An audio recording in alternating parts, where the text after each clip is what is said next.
দ্বিতীয় জিকির হলো নামাজ। ওয়াযাকারা ইসমা রাব্বিহি ফাসাল্লা। দ্বিতীয় জিকির কি? নামাজ। আকিমিস সালাতা লিযিকরি, আমার জিকিরের জন্য নামাজ কায়েম করো। নামাজ আছে যেখানে জিকির আছে সেখানে। শুরু থেকে শেষ পর্যন্ত কার জিকির? আল্লাহর জিকির। আল্লাহু আকবার বলে হাতটা বাঁধি, এরপরে শুরু হয় আলহামদুলিল্লাহি রাব্বিল আলামিন আর রহমানির রহিম। 3 নম্বর জিকির হলো লা ইলাহা ইল্লাল্লাহ। সূরা মুহাম্মদের 19 নম্বর আয়াতের একটা অংশ।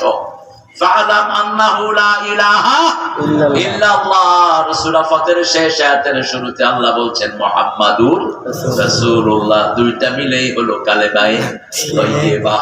আবার রাসূল বলছেন এই কালেমা যারা বেশি পড়ে আল্লাহ তাদের ঈমানটাকে নতুন করে দেয়। সুবহানাল্লাহ। লা ইলাহা ইল্লাল্লাহ, লা ইলাহা ইল্লাল্লাহ, লা ইলাহা ইল্লাল্লাহু মুহাম্মাদুর রাসূলুল্লাহ সাল্লাল্লাহু